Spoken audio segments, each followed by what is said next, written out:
Hello viewers, I am Dr. K. Hariprasad. Today we are going to discuss about electron transport system, electron రవాణా వ్యవస్థ. ఇది ఎక్కువగా ఎగ్జామ్లో అడుగుతున్నటువంటి లాంగ్ క్వశ్చన్ సెమిస్టర్ ఎగ్జామ్స్లో ఇంపార్టెంట్ అయినటువంటిది. తర్వాత దీని నుంచి మనకు ఎంట్రన్స్ పాయింట్ ఆఫ్ బిట్స్ చాలా వస్తాయి. తర్వాత ఇది తెలిస్తేనే మనకు ఏటీపీ యొక్క బ్యాలెన్స్ షీట్, ఒక గ్లూకోజ్ మాలిక్యూల్ ఆక్సిడైజ్ అవుతూ లేదా ఒక హెక్సోజ్ మాలిక్యూల్ ఆక్సిడైజ్ అవుతూ ఎన్ని ఏటీపీలను ఏర్పరుస్తుంది అనేటటువంటి విషయం మనకు తెలియాల్సి ఉంటుంది. కాబట్టి మనము దీని గురించి ఈరోజు పూర్తిగా తెలుసుకుందాం. నెక్స్ట్, ఏరోబిక్ రెస్పిరేషన్లో మనకు స్టెప్స్ ఉన్నాయి. వాయు శ్వాసక్రియలో ఇంతకుముందు చెప్పుకున్నాం. First one is glycolysis, second one is pyruvic acid oxidation and decarboxylation, third one is Krebs cycle. అయితే ఇక్కడ ఫస్ట్ స్టెప్లో ఉన్నటువంటి గ్లైకాలసిస్, మనకు గ్లైకాలసిస్లో ఎన్ని NADH2లు ఏర్పడ్డాయి? 2 NADH2లు ఏర్పడ్డాయి. నికరంగా వచ్చినటువంటి ఏటీపీల యొక్క లాభం 2 ఏటీపీలు, కాబట్టి 2 NADH2 ప్లస్ 2 ATP అని చెప్పుకుంటాం. నెక్స్ట్, పైరువిక్ ఆమ్ల ఆక్సీకరణ డీకార్బాక్సిలేషన్ చర్యలో 2 NADH2లు ఏర్పడతాయి. నెక్స్ట్, క్రెబ్స్ సైకిల్లో 6 NADH2లు, 2 FADH2లు ఏర్పడతాయి. దాంతోపాటుగా అదృష్ట పదార్థ స్థాయి ఫాస్ఫారిలేషన్ ద్వారా 2 ATPలు ఏర్పడతాయి.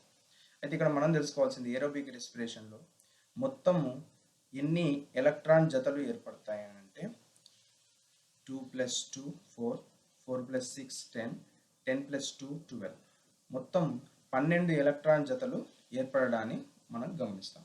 ఈ 12 ఎలక్ట్రాన్ జతలు NADH2లు కావచ్చు, FADH2లు, ఇవి నెక్స్ట్ ఎలక్ట్రాన్ ట్రాన్స్పోర్ట్ సిస్టమ్ ద్వారా ఆక్సిజన్ సమక్షంలో ఇవి 5 బహుళ ఎంజైమ్ సంక్లిష్టాల ద్వారా, 1 నుంచి 5 ఎంజైమ్ సంక్లిష్టాలు ఉంటాయి. వాటి ద్వారా వాటి యొక్క ఎలక్ట్రాన్లు రవాణా చెందుతూ మనకు ఏటీపీలు అనేటటువంటివి ఏర్పరుస్తాయి. వాటి గురించి మనము తెలుసుకుందాం. నెక్స్ట్, ఇక్కడ మనం చూస్తున్నాం ఎంజైమ్ కాంప్లెక్సెస్ ఎన్ని ఉన్నాయి? ఎంజైమ్ సంక్లిష్టాలు కాంప్లెక్స్ 1లో ఉన్నటువంటి కాంపోనెంట్స్ ఏంటంటే NADH యుబిక్వినోన్ ఆక్సిడో రిడక్టేజ్ అనేటటువంటి ఎంజైమ్ ఉంటుంది. NADH ubiquinone ఆక్సిడో reductase. దాంట్లో FMN ప్రాస్థెటిక్ గ్రూప్గా ఉంటుంది. ఫ్లావిన్ మోనోన్యూక్లియోటైడ్ అనేటటువంటిది ప్రాస్థెటిక్ గ్రూప్గా ఉంటుంది. అంతేకాకుండా ఐరన్ సల్ఫర్ ప్రోటీన్లు ఉంటాయి.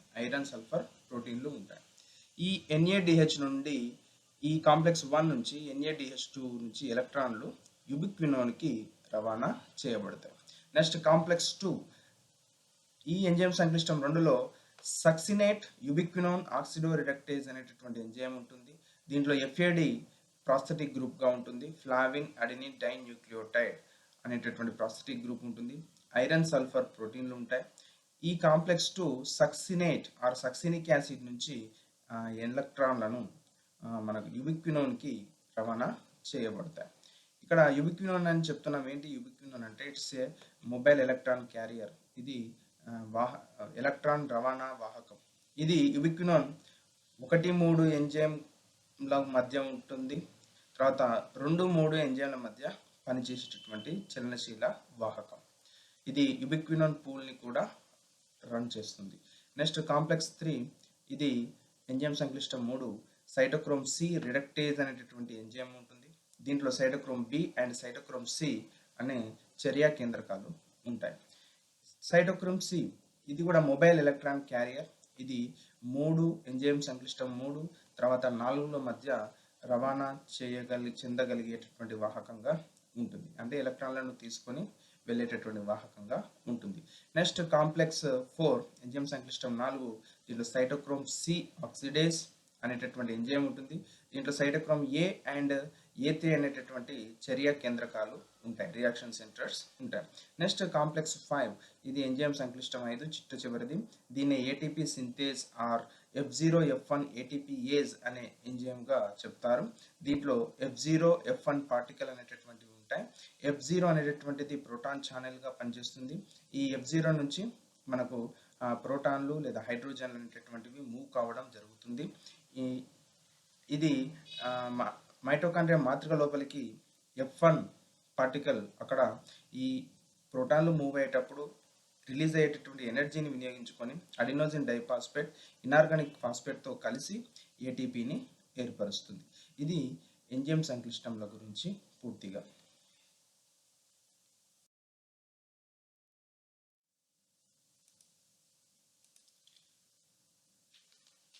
Next electron transport system and also proton transportation. అంటే ఎలక్ట్రాన్ రవాణా ఏ విధంగా చెందుతుంది, దాంతోపాటుగా ప్రోటాన్ల యొక్క స్థానాంతరణ ఏ విధంగా జరుగుతుందో ఇక్కడ చూద్దాం. ఇక్కడ మనం చూస్తున్నటువంటి ఈ డయాగ్రామ్లో మైటోకాండ్రియా మాత్రిక లోపల వైపు, దాని తర్వాత మైటోకాండ్రియా ఇన్నర్ మెంబ్రేన్, తర్వాత పెరిమైటోకాండ్రియన్ స్పేస్, అవుటర్ మెంబ్రేన్. అంటే మైటోకాండ్రియా స్ట్రక్చర్లో మనకు మెంబ్రేన్ 2 మెంబ్రేన్ లేయర్ ఉంటుంది, 2 పొరల త్వచం ఉంటుంది, వెలుపలి పొర లోపలి పొర, దానికి లోపలగా మ్యాట్రిక్స్ ఉంటుంది. ఇక్కడ మనం చెప్పేటటువంటిది కూడా అవుటర్ మెంబ్రేన్కి ఇన్నర్ మెంబ్రేన్కి, వెలుపలి పొర లోపలి పొరకి మధ్యలో పెరిమైటోకాండ్రియన్ స్పేస్ అనేటటువంటిది ఒకటి ఉంది. దాని తర్వాత ఇన్నర్ మెంబ్రేన్ లోపలగా మైటోకాండ్రియన్ మ్యాట్రిక్స్ ఉంది. ఇంతకుముందు మనం చెప్పుకున్నట్టుగా ఇక్కడ ఎంజైమ్ కాంప్లెక్సెస్, ఎంజైమ్ సంక్లిష్టాలు కాంప్లెక్స్ 1, ఇది కాంప్లెక్స్ 1 ఎంజైమ్ సంక్లిష్టం 1, నెక్స్ట్ ఎంజైమ్ సంక్లిష్టం 2, నెక్స్ట్ ఎంజైమ్ సంక్లిష్టం 3 ఇక్కడ రాసి ఉంది, నెక్స్ట్ ఎంజైమ్ సంక్లిష్టం 4, నెక్స్ట్ ఎంజైమ్ సంక్లిష్టం 5. సంక్లిష్టం 1 కాంప్లెక్స్ 1లో FMN ఫ్లావిన్ మోనోన్యూక్లియోటైడ్ అనేటటువంటిది ప్రాస్థెటిక్ గ్రూప్గా ఉంటుంది.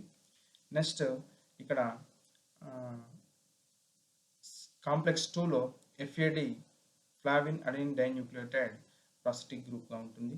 ఇక్కడ UQ పూల్ యుబిక్వినోన్ సమూహము ఇక్కడ ఉంటుంది. నెక్స్ట్ కాంప్లెక్స్ 3లో సైటోక్రోమ్ B, సైటోక్రోమ్ Cలు ఉంటాయి. సైటోక్రోమ్ C మొబైల్ క్యారియర్, ఇది పెరిమైటోకాండ్రియన్ స్పేస్ నుంచి నెక్స్ట్ 3rd ఎంజైమ్ కాంప్లెక్స్ నుంచి 4th ఎంజైమ్ కాంప్లెక్స్కి రవాణా చెందుతూ ఇక్కడ సైటోక్రోమ్ A, A3ల గుండా జరిగేటటువంటి ఎలక్ట్రాన్ రవాణాను మనం ఇక్కడ చూస్తున్నాం. నెక్స్ట్ కాంప్లెక్స్ 5 అనేటటువంటిది F1 particle. F0 particle inner మెంబ్రేన్లో ఉంటుంది, F1 పార్టికల్ మైటోకాండ్రియల్ మ్యాట్రిక్స్లో ఉంటుంది. ఇక్కడ అడినోసిన్ డైఫాస్ఫేట్ ఇనార్గానిక్ ఫాస్ఫేట్తో కలిసి ప్రోటాన్లతో కలిసి ఇక్కడ ఏటీపీ అనేటటువంటిది ఏర్పడుతుంది. ఇక్కడ మనం ఈ డయాగ్రామ్ని బాగా అబ్జర్వ్ చేస్తే పింక్ కలర్లో ఉన్నటువంటి యారో మార్క్ పాత్ ఆఫ్ ఎలక్ట్రాన్లు ప్రవహించే మార్గాన్ని చూపిస్తుంది. ఈ బ్లాక్ కలర్లో ఉన్నటువంటి ఈ యొక్క arrow mark path of proton, అంటే ప్రోటాన్లు ఏ విధంగా ప్రయాణిస్తాయి అనేటటువంటిది మనకు క్లియర్గా కనిపిస్తుంది.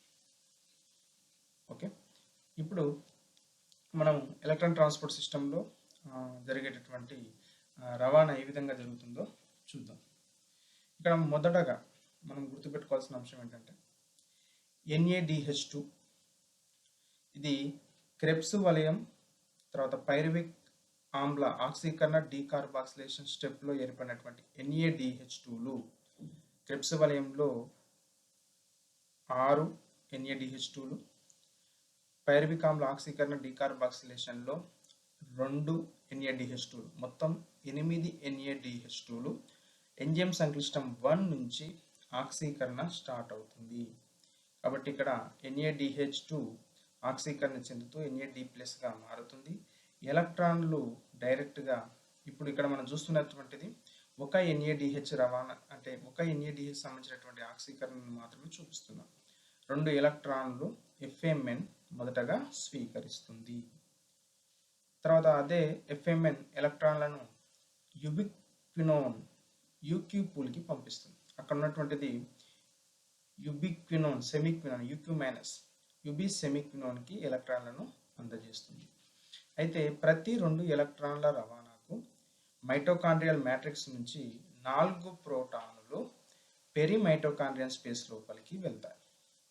అంటే ప్రతి 2 ఎలక్ట్రాన్లు ఇలా రవాణా చెందాలంటే శాస్త్రవేత్తల అభిప్రాయం ప్రకారం 4 ప్రోటాన్లు మైటోకాండ్రియల్ మ్యాట్రిక్స్ నుంచి పెరిమైటోకాండ్రియన్ స్పేస్కి వెళ్ళాల్సి ఉంటుంది. నెక్స్ట్ యుబిక్వినాన్ పూల్లో ఉన్నటువంటి యుబిసెమిక్వినాన్ ఆ ఎలక్ట్రాన్లను స్వీకరించి అది యుబిక్వినాల్గా మారుతుంది. అయితే ఈ యుబిక్వినాల్ ఎలక్ట్రాన్లను మళ్ళీ ఎవరికి పంపించాల్సి ఉంటుంది అంటే ఇక్కడ సంక్లిష్టం 1 నుంచి డైరెక్ట్గా సంక్లిష్టం 3కి వెళ్తుంది. సంక్లిష్టం 3లో సైటోక్రోమ్ బికి ఎలక్ట్రాన్లను అందజేసి మళ్ళీ ఇది యుబిసెమిక్వినాన్గా మారుతుంది. అంటే ఇక్కడ మనకు క్రెబ్స్ సైకిల్ తర్వాత పైరువిక్ ఆమ్ల ఆక్సీకరణ డీకార్బాక్సిలేషన్ సంబంధించినటువంటి NaDH2లు సంక్లిష్టం 1 నుంచి డైరెక్ట్గా యుబిక్వినాన్ పూల్కి తర్వాత సంక్లిష్టం 3కి మాత్రమే ఎలక్ట్రాన్లను ట్రాన్స్పోర్టేషన్ చెందిస్తుంది. ఇది మనం గమనించాల్సినటువంటి విషయం.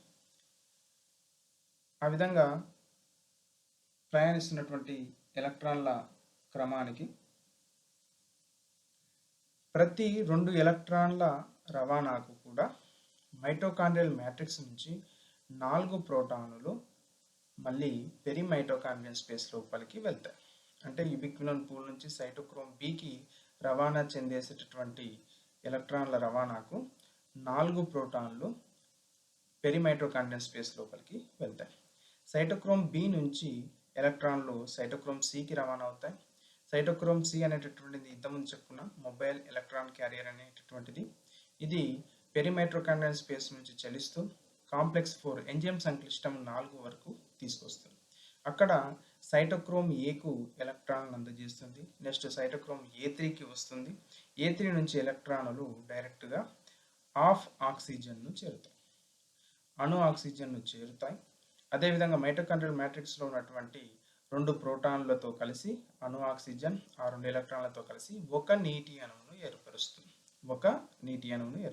అంటే ఒక NaDH2 ఇక్కడ ఉన్నటువంటి NaDH2 ఆక్సీకరణ చెందితే ప్రయాణించే ఎలక్ట్రాన్ల పరంగా అది చివరికి అణు ఆక్సిజన్ను చేరి ఒక నీటి అణువును ఏర్పరుస్తుంది. ఈ నీటి అణువును ఏర్పరిచే క్రమంలో 2 ప్రోటాన్లను నీటి అణువును ఏర్పరిచే క్రమంలో తీసుకుంటుంది. ఇక్కడ కూడా 4 ప్రోటాన్లు మైటోకాండ్రియల్ మ్యాట్రిక్స్ నుంచి పెరిమైటోకాండ్రియల్ స్పేస్కి వెళ్ళాలి. ఇక్కడ కూడా 4 ప్రోటాన్లను చూపించాలి. కానీ 2 ప్రోటాన్లు ఇక్కడ వినియోగించుకున్నాయి కాబట్టి మనము మిగిలిన 2 ప్రోటాన్లు మాత్రమే పెరిమైటోకాండ్రియల్ స్పేస్లోకి రిలీజ్ చేయడం జరుగుతుంది. ఈ విధంగా NaDH2 ఆక్సీకరణ చెంది ఒక నీటి అణువును ఏర్పరిచే క్రమంలో 10 ప్రోటానులు పెరిమైటోకాండ్రియల్ స్పేస్ లోపల చేరుకుంటాయి. ఇక్కడ ప్రోటాన్ల యొక్క గాఢత ఎక్కువగా ఉంటుంది. అయితే ఇది జనరల్గా జరిగేటటువంటి అంశం. అయితే ఇక్కడ మనము క్రెబ్స్ సైకిల్ సంబంధించినటువంటిది తర్వాత పైరువిక్ ఆమ్ల ఆక్సీకరణ డీకార్బాక్సిలేషన్ సంబంధించినటువంటి NaDH2 గురించి మాత్రమే చెప్పుకున్నాం. మనకు ఇక్కడ ఇంకొకటి క్రెబ్స్ సైకిల్లో FADH2లు అంటే సక్సినిక్ యాసిడ్ నుంచి ఫ్యూమరిక్ యాసిడ్ ఏర్పరిచే క్రమంలో FADH2లు ఉంటాయి. అది FADH2 ఆక్సీకరణ అనేటటువంటిది ఫస్ట్ ఎంజైమ్ సంక్లిష్టం 1కి వెళ్ళదు. అది సంక్లిష్టం 2 గుండా FADకి ఆ ఎలక్ట్రాన్లను ట్రాన్స్పోర్ట్ చేస్తుంది. ఆ ఎలక్ట్రాన్లు డైరెక్ట్గా యుబిక్వినాన్ పూల్కి చేరుతాయి. యుబిసెమిక్వినాన్ యుబిక్వినాల్గా మారుతుంది ఆ ఎలక్ట్రాన్లు. నెక్స్ట్ డైరెక్ట్గా cytochrome B, C, next cytochrome C గుండా సైటోక్రోమ్ A3ల గుండా అణు ఆక్సిజన్ చేరి ఒక నీటి అణువును ఏర్పరుస్తుంది. అయితే ఇక్కడ మనం గుర్తుంచుకోవాల్సింది ఏంటంటే FADH2 ఆక్సీకరణ చెందుతున్నప్పుడు ఎన్ని ప్రోటాన్లు మైటోకాండ్రియల్ మ్యాట్రిక్స్ నుంచి పెరిమైటోకాండ్రియల్ స్పేస్లోకి వెళ్తాయి అంటే ఇక్కడ సెకండ్ స్టెప్ నుంచి అంటే 2వ ఎంజైమ్ సంక్లిష్టం నుంచి జరుగుతుంది కాబట్టి 4 ప్రోటాన్లు ఇక్కడ మైటోకాండ్రియల్ మ్యాట్రిక్స్ నుంచి ఈ స్టెప్లో ఉన్నటువంటి 4 ప్రోటాన్లు పెరిమైటోకాండ్రియల్ స్పేస్లోకి వెళ్తాయి. తర్వాత ఇక్కడ కూడా సైటోక్రోమ్ A3ల గుండా ప్రయాణించేటప్పుడు అణు ఆక్సిజన్కు చేరుకున్నటువంటి 2 ప్రోటాన్లతో పాటుగా 2 ప్రోటాన్లు ఇక్కడ చేరుకుంటాయి. అంటే FADH2 ఆక్సీకరణ చెందితే కేవలం మనం స్టెప్ ఇక్కడ నుంచి మాత్రమే తీసుకుంటున్నాం కాబట్టి మొదటి దశను చేరుకోదు. కాబట్టి ఇక్కడ మన 4 హైడ్రోజన్లు లేదా 4 ప్రోటాన్స్ అనేటటువంటివి ఇక్కడ లెస్ అవుతాయి. కాబట్టి మనకు FADH2 ఆక్సీకరణ చెందితే మొత్తం 6 ప్రోటానులు పెరిమైటోకాండ్రియల్ స్పేస్ లోపల ఉంటాయి. ఇది మనం గుర్తుంచుకోవాల్సినటువంటి విషయం. తర్వాత ఇంకొకటి మిగిలిపోయింది మనకు మొత్తం 12 ఎలక్ట్రాన్ జతలు అనుకున్నాం. ఇక్కడ క్రెబ్స్ సైకిల్ తర్వాత పైరువిక్ ఆమ్ల ఆక్సీకరణ డీకార్బాక్సిలేషన్లో మొత్తం 8 NADH2లు, తర్వాత ఇక్కడ 2 FADH2లు, మిగిలినటువంటిది గ్లైకాలసిస్ ఉన్నటువంటి 2 NADH2లు డైరెక్ట్గా అవుటర్ మెంబ్రెయిన్ నుంచి ఇక్కడ NADH డీహైడ్రోజినేజ్ సమక్షంలో డైరెక్ట్గా యుబిక్వినోన్ను చేరుకుంటుంది. అంటే ఎంజైమ్ సంక్లిష్టం 1కు ఇది వెళ్ళదు. అంటే గ్లైకాలసిస్ నుంచి వచ్చినటువంటి NADH2 ఆక్సీకరణ యుబిసెమిక్వినోన్ అంటే ఇక్కడ యూక్యూ పూల్కి చేరుకుంటుంది. ఇక్కడ సెమిక్వినోన్ యుబిక్వినాల్గా మారుతుంది. సేమ్ సైటోక్రోమ్ B, C గుండా సైటోక్రోమ్ A, E3ల గుండా ప్రయాణించి 2 ఎలక్ట్రాన్ల రవాణా జరుగుతుంది. ఆ 2 ఎలక్ట్రాన్ల రవాణాకు అణు ఆక్సిజన్తోని 2 ప్రోటాన్లు కలుపుకొని ఒక నీటి అణువును ఏర్పరచుకుంటుంది. ఇక్కడ కూడా ఎన్ని ప్రోటాన్లు అంటే గ్లైకాలసిస్ ఉన్నటువంటి NADH2 ఆక్సీకరణ చెందితే ఎన్ని ప్రోటాన్లు పెరిమైటోకాండ్రియన్ స్పేస్లోకి ఉంటాయంటే 4+2 6 ప్రోటాన్లు మాత్రమే పెరిమైటోకాండ్రియన్ స్పేస్లో మిగిలిపోతాయి. ఎందుకంటే ఎంజైమ్ సంక్లిష్టం 1ను చేరుకోదు కాబట్టి. ఈ అంశాన్ని బాగా గుర్తుపెట్టుకుంటే మనకు ATP బ్యాలెన్స్ ఏ విధంగా జరుగుతుంది అనేటటువంటిది మనకు తెలుస్తుంది. నెక్స్ట్ అన్ని ఎంజైమ్ సంక్లిష్టం 4 వరకు చెప్పుకున్నాం. నెక్స్ట్ ఎంజైమ్ సంక్లిష్టం 5. దీన్నే ఇక్కడ జరిగేటటువంటిది ఏంటంటే ఆక్సిడేటివ్ ఫాస్ఫారిలేషన్, ఆక్సీకరణ ఫాస్ఫారిలేషన్. ఇక్కడ ATP సంశ్లేషణలో ఆక్సిజన్ వినియోగం జరుగుతుంది కాబట్టి దీన్ని ఆక్సిడేటివ్ ఫాస్ఫారిలేషన్ అంటారు. ఇక్కడ F0 particle and F1 particle ఉంటుంది. ఈ F1 పార్టికల్ అనేటటువంటిది మైటోకాండ్రియల్ మ్యాట్రిక్స్లో ఉంటుంది. అయితే ఇక్కడ పెరిమైటోకాండ్రియల్ స్పేస్లో అంటే పెరిమైటోకాండ్రియన్ ప్రదేశంలో ఉన్నటువంటి ప్రోటాన్ల గాఢత ఇక్కడ ఎక్కువ ఉంటుంది, ఇక్కడ ప్రోటాన్ల గాఢత తక్కువ ఉంటుంది. కాబట్టి ఇక్కడ గాఢత ఎక్కువ నుంచి ప్రోటాన్లు ఈ ప్రోటాన్ ఛానల్ F0 గుండా లోపలికి ప్రయాణిస్తాయి. ప్రయాణించే క్రమంలో F1 పార్టికల్ అనేటటువంటిది అతి చిన్న భ్రమణయంత్రము, యూనివర్సిటీ ఎగ్జామ్స్లో PG ఎంట్రన్స్లో వస్తుంది. అతి చిన్న భ్రమణ యంత్రం అంటే రొటేట్ అవుతుంది. ప్రోటాన్లు ఈ ప్రయాణించేటప్పుడు ఇది రొటేట్ అవుతూ విడుదలైనటువంటి శక్తిని ఆధారంగా చేసుకొని మైటోకాండ్రియన్ మ్యాట్రిక్స్ ఉన్నటువంటి అడినోసిన్ డైఫాస్ఫేట్ ఒక ఇనార్గానిక్ ఫాస్ఫేట్తో కలిసి ఒక ATPని ఏర్పరుస్తుంది. అయితే ఇక్కడ ATPని ఏర్పరిచే క్రమంలో ఎన్ని ప్రోటాన్లు ఒక ATP ఏర్పడటకు తోడ్పాటును వహిస్తున్నాయనేటటువంటిది చూస్తే అందరు శాస్త్రవేత్తల అభిప్రాయ ప్రకారం 3 ప్రోటాన్ల రవాణాకు ఒక ATP ఏర్పడుతుందని లెక్క చెప్పడం జరిగింది. దీన్ని చాలామంది శాస్త్రవేత్తలు అంగీకరించడం జరిగింది. ఈ లెక్కను ఆధారంగా చేసుకొని మనము నెక్స్ట్ ఏ విధంగా ప్రోటాన్లను కలుపుకుంటే మనకు ATPలు ఎన్ని ఏర్పడుతున్నాయి అనేటటువంటి విషయము ఇక్కడ తెలుస్తుంది. ఇక్కడనే మనం ఒకసారి చెప్పుకుందాం. ఇప్పుడు చూడండి, క్రెబ్స్ సైకిల్ పైరువిక్ ఆమ్ల ఆక్సీకరణ డీకార్బాక్సిలేషన్ ఉన్నటువంటి మొత్తము 8 NADH2ల యొక్క రవాణాలు చూసుకుంటే అంటే వాటికి సంబంధించినటువంటి దాంట్లో ఒక NADH2కి ఎన్ని అవుతున్నాయి? 10 ప్రోటాన్లు అవుతున్నాయి. కాబట్టి ఇక్కడ 3 3 9 ప్రోటాన్ల రవాణాకు 3 ATPs ఫామ్ అవుతాయి. అంటే ఇక్కడ ఒక NADH2కు 3 ATPsలు ఫామ్ అవుతాయి. అది దేనికి సంబంధించింది? క్రెబ్స్ సైకిల్ అండ్ పైరువిక్ ఆమ్ల ఆక్సీకరణ డీకార్బాక్సిలేషన్. నెక్స్ట్ మిగిలినటువంటి ఇంకోటి 2 ఉన్నాయి. FADH2 రవాణాలో అంటే FADH2 ఆక్సీకరణలో మనకు ప్రోటాన్లు 4+2 6 అవుతాయి కాబట్టి మనకు 2 ATPలు ఏర్పడడానికి ఆస్కారం ఉంది. నెక్స్ట్ గ్లైకాలసిస్ నుంచి బయట నుంచి డైరెక్ట్గా యుబిసెమిక్వినోన్ అంటే యూక్యూ పూల్కి వస్తుంది కాబట్టి ఇక్కడ కూడా 6 ప్రోటాన్లు ఉంటాయి కాబట్టి 2 ATPలకు మాత్రమే ఆస్కారం ఉంటుంది. అంటే మనం తెలుసుకోవాల్సింది ఏంటంటే గ్లైకాలసిస్ నుంచి ఏర్పడినటువంటి NADH2ల రవాణాకు ప్రతి NADH2 రవాణాకు మనకు 2 ATPలు ఏర్పడతాయి. అదేవిధంగా FADH2 క్రెబ్స్ సైకిల్ ఉన్నటువంటి FADH2 యొక్క ఆక్సీకరణకు ఎలక్ట్రాన్ల రవాణాకు మనకు 6 ప్రోటాన్లు కాబట్టి 2 ATPలు మాత్రమే ఏర్పడడానికి ఆస్కారం ఉంటుంది. క్రెబ్స్ సైకిల్ తర్వాత పైరువిక్ ఆమ్ల ఆక్సీకరణ డీకార్బాక్సిలేషన్లో NADH2ల రవాణాకు ఎలక్ట్రాన్ల రవాణాకు మనకు 10 ప్రోటాన్లు ఇక్కడ ఉంటాయి కాబట్టి 3 3 9 ప్రోటాన్లకు 3 ATPలు ఏర్పడడానికి ఆస్కారం ఉంది. దీంతో మనకు బ్యాలెన్స్ షీట్ ATP బ్యాలెన్స్ ఎలా అవుతుంది అంటే ఒక హెక్సోజ్ పూర్తిగా ఆక్సిడేషన్ జరిగితే ఎలక్ట్రాన్ రవాణా ద్వారా ఒక గ్లూకోజ్ అణువు లేక ఒక హెక్సోజ్ అణువు నుంచి మనకు ఎన్ని ATPలు ఏర్పడతాయనే విషయాన్ని మనం ఇప్పుడు తెలుసుకోవచ్చు. ఇది పూర్తిగా electron transport system and also proton transportation. ఈ ఇమేజ్ బాగా గుర్తుపెట్టుకొని మనము ఎక్కడెక్కడ వెళ్తుంది ఇక్కడ మనం ఒకటే విషయం గుర్తుపెట్టుకోండి, పింక్ కలర్ ఉన్నటువంటి యారో మార్కు ఎలక్ట్రాన్ రవాణా దిశను చూపుతుంది, బ్లాక్ కలర్లో ఉన్నటువంటి యారో మార్కు ప్రోటాన్ రవాణాను చూపుతుంది. ఇది ఎలక్ట్రాన్ ట్రాన్స్పోర్ట్ సిస్టమ్. నెక్స్ట్ మనకు ఎనర్జీ బ్యాలెన్స్ షీట్ ఎంత ఏర్పడుతుంది, ఎన్ని ఏటీపీలు ఏర్పడుతున్నాయో లెక్క ద్వారా తెలుసుకుందాం.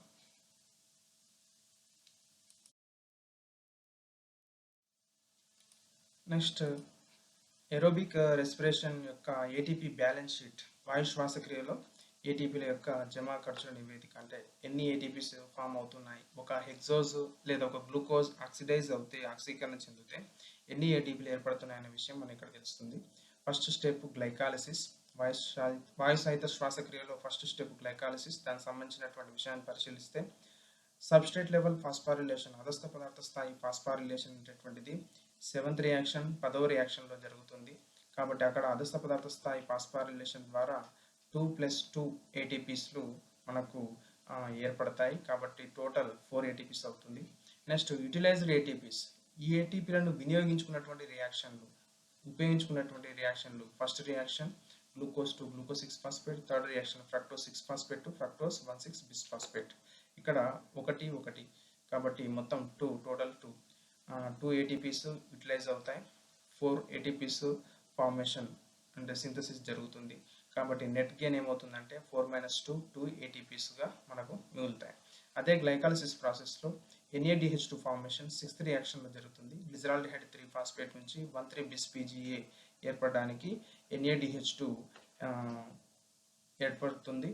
ఇది ఎలక్ట్రాన్ ట్రాన్స్పోర్ట్ సిస్టమ్ ద్వారా ప్రయాణించడం ద్వారా అక్కడ మనకు మొత్తం 4+2 ప్రోటాన్స్ ఉంటాయి. కాబట్టి 6 ప్రోటాన్లకు 2 ఏటీపీలు ఏర్పడడానికి మాత్రమే ఆస్కారం ఉంది. కాబట్టి 2 NADH2లు కాబట్టి 2 × 2 = 4, టోటల్ 4.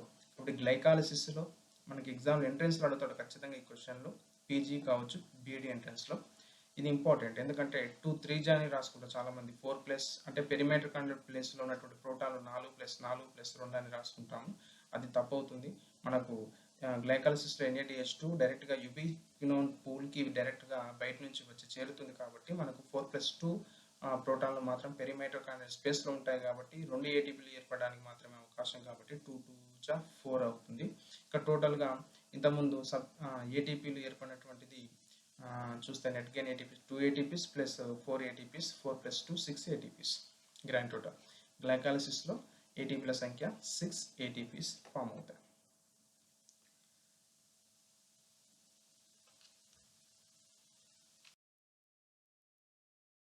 నెక్స్ట్ అదేవిధంగా second one pyruvic acid oxidation and decarboxylation step.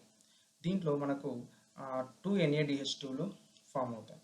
అది కూడా పైరువిక్ యాసిడ్ నుంచి ఎస్టైల్ కోఎంజైమ్గా ఏర్పడేటటువంటి క్రమంలో మనకు 2 NADH2లు ఫామ్ అవుతాయి.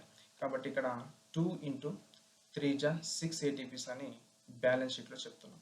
ఇక్కడ 3 ఎందుకు వస్తుందని చెప్తే పైరువిక్ ఆమ్ల ఆక్సీకరణ డీకార్బాక్సిలేషన్ స్టెప్లో ఉన్నటువంటి NADH2 ఎంజైమ్ సంక్లిష్టం 1 నుంచి ఎలక్ట్రాన్ల రవాణా జరుగుతుంది. కాబట్టి పెరిమైటోకాండ్రియన్ స్పేస్లో మొత్తం 4+4+2 మొత్తం 10 ప్రోటాన్స్ ఉంటాయి. ఆ 10 ప్రోటాన్స్ నుంచి మనకు 3 ఏటీపీస్ ఏర్పడడానికి 3 3 = 9. ఒక ప్రోటాన్ మిగులుతుంది, అది మైటోకాండ్రియల్ మ్యాట్రిక్స్లో అలాగే ఉంటుంది. ఇక్కడ అంటే నెక్స్ట్ దేనికైనా రియాక్షన్లో పాల్గొంటుంది. ఇక్కడ మనకు 3 ఏటీపీలు ఏర్పడడానికి ఆస్కారం ఉంది. కాబట్టి 2 3 = 6 ఏటీపీస్ అవుతుంది. కాబట్టి పైరువిక్ ఆమ్ల ఆక్సీకరణ డీకార్బాక్సిలేషన్లో 6 ఏటీపీస్ ఫామ్ అవుతాయి. Next Krebs cycle. ఇక్కడ క్రెబ్స్ సైకిల్లో సబ్స్ట్రేట్ లెవెల్ ఫాస్ఫారిలేషన్లో ఏర్పాటు. ఇక్కడ 7th రియాక్షన్లో సక్సినల్ కోఎంజైమ్ A నుంచి సక్సినిక్ యాసిడ్కు మధ్య జరుగుతుంది. కాబట్టి టోటల్ 2 ఏటీపీస్ ఏర్పడతాయి. నెక్స్ట్ ఫ్రమ్ NADH2లు ఎక్కడెక్కడ ఏర్పడుతున్నాయో చూద్దాం. Isocitric acid oxalosuccinic acid మధ్య ఏర్పడుతుంది. Alpha ketoglutaric acid succinyl coenzyme మధ్య ఏర్పడుతుంది. Malic acid and oxaloacetic acid మధ్య ఏర్పడుతుంది. ఇక్కడ కూడా మనం చెప్పుకుంటున్నాం, ఇక్కడ 2 3 = 6 ఏటీపీస్ అని చెప్తున్నాం. 3 ఏటీపీస్ ఎలా అని చెప్తున్నామంటే ఇక్కడ క్రెబ్స్ సైకిల్ ఉన్నటువంటి NADH2 యొక్క ఆక్సిడేషన్ ఎంజైమ్ సంక్లిష్టం 1 నుంచి స్టార్ట్ అవుతుంది. కాబట్టి మొత్తం 10 ప్రోటాన్లు పెరిమైటోకాండ్రియన్ స్పేస్లో ఉంటాయి. కాబట్టి 9 ప్రోటాన్లు మనకు 3 ఏటీపీలు ఏర్పడడానికి ఆస్కారం ఉంది కాబట్టి 2 3 జా 6. కాబట్టి ఈ 3 రియాక్షన్లో 2 3 జా 6, 2 3 జా 6, 2 3 జా 6 ఏటీపీస్ అని చెప్తున్నాం. లాస్ట్లో క్రెబ్స్ సైకిల్లో మిగిలినటువంటిది ఒకటి FADH2 ఫార్మేషన్ ఎక్కడ జరుగుతుంది అంటే సక్సినిక్ యాసిడ్, ఫెమరిక్ యాసిడ్ల మధ్య జరుగుతుంది. ఈ FADH2 ఎంజైమ్ సంక్లిష్టం 2 నుంచి స్టార్ట్ అవుతుంది కాబట్టి ఎలక్ట్రాన్ ట్రాన్స్పోర్ట్ సిస్టంలో కేవలం 4+2 6 ప్రోటాన్లు మాత్రమే పెరిమైటోకాండ్రియల్ స్పేస్లో ఉంటాయి కాబట్టి 2 ఏటీపీస్ మాత్రమే ఫామ్ కావడానికి ఆస్కారం ఉంది. కాబట్టి 2 2 జా 4. ఇప్పుడు టోటల్ 4 ఏటీపీస్. మొత్తం బ్యాలెన్స్ షీట్ క్రెబ్స్ సైకిల్లో లెక్క చూస్తే 24 ఏటీపీస్ ఫామ్ అవుతున్నాయి. నెక్స్ట్ ఇప్పుడు మనం అన్ని గ్రాండ్ టోటల్ అన్నింటిని కలుపుదాం. గ్లైకాలసిస్లో grand total 4+2 6 ATPs, pyruvic acid oxidation and decarboxylation స్టెప్లో 6 ఏటీపీస్, క్రెబ్స్ సైకిల్లో 24. 24 + 6 30, 30 + 6 36 ఏటీపీస్. అంటే ఎరోబిక్ రెస్పిరేషన్లో total number of ATPs formation ఎన్ని జరుగుతుంది అని అంటే 36 ఏటీపీలు ఏర్పడడం జరుగుతుంది. అంటే ఒక గ్లూకోజ్ అణువు ఆక్సీకరణ చెందడం లేదా ఒక హెక్సోజ్ అణువు ఆక్సీకరణ చెందడం అనేటటువంటిది జరిగినప్పుడు 36 ఏటీపీలు ఏర్పడతాయి. 1 ATP is equal to 7.6 kilo calories energy. ఒక ఏటీపీలో 7.6 కిలో క్యాలరీల శక్తి ఉంటుంది. కాబట్టి 36 ATPs into 7.6 is equal to 73.6 kilo క్యాలరీల శక్తి విడుదలవుతుంది. అంటే ఒక గ్లూకోజ్ అణువు ఆక్సిడైజ్ అవుతే మనకి ఏర్పడినటువంటి 36 ఏటీపీల నుంచి విడుదలయ్యేటటువంటి శక్తి 273.6 కిలో క్యాలరీస్. అయితే ఒక గ్లూకోజ్ అణువు పూర్తి ఆక్సీకరణ చెందితే ఒరిజినల్గా 686 కిలో క్యాలరీల శక్తి లభిస్తుందని ప్రయోగాల ద్వారా తెలిసింది. అయితే 686 కిలో క్యాలరీస్ ఉంది కాబట్టి 686 మైనస్ 273.6 తీసేస్తే 412.4 కిలో క్యాలరీల ఎనర్జీ ఉష్ణ శక్తి రూపంలో నష్టపోతుంది. కాబట్టి మనకు శ్వాసక్రియలో ఉష్ణం శక్తి రూపంలో ఎక్కువ మొత్తంలో ఎనర్జీ అనేటటువంటిది లాస్ అవుతుంది. ఇది క్లియర్గా electron transport system and proton transportation and also the energy sheet of the glucose oxidation. కాబట్టి పూర్తిగా మనకు 36 ఏటీపీలకు సంబంధించినటువంటి విషయం కావచ్చు, ఒక ఏటీపీకి ఉన్నటువంటి ఎనర్జీ కావచ్చు, ఎన్ని ఏటీపీల అంటే ఎన్ని కిలో క్యాలరీల శక్తి మనకు ఉష్ణ రూపంలో నష్టపోతుంది, ఇవన్నీ కూడా entrance point of questions. Electron transport system నుంచి ఎంజైమ్ సంక్లిష్టాలు 5, F0 F1 పార్టికల్, దాన్ని ఆక్సిజోమ్ అని చెప్తాం. ఇవన్నీ కూడా ఎంట్రన్స్ పాయింట్లో ఉంటాయి. తర్వాత మనకు థియరీ పర్పస్లో ఎలక్ట్రాన్ ట్రాన్స్పోర్ట్ సిస్టాన్ని ఎక్కువసార్లు అడిగినటువంటి క్వశ్చన్. కాబట్టి దీన్ని 1-2 సార్లు జాగ్రత్తగా మెల్లగా వీడియోను 1-2 సార్లు చూసి విషయాలను పూర్తిగా తెలుసుకుందాం.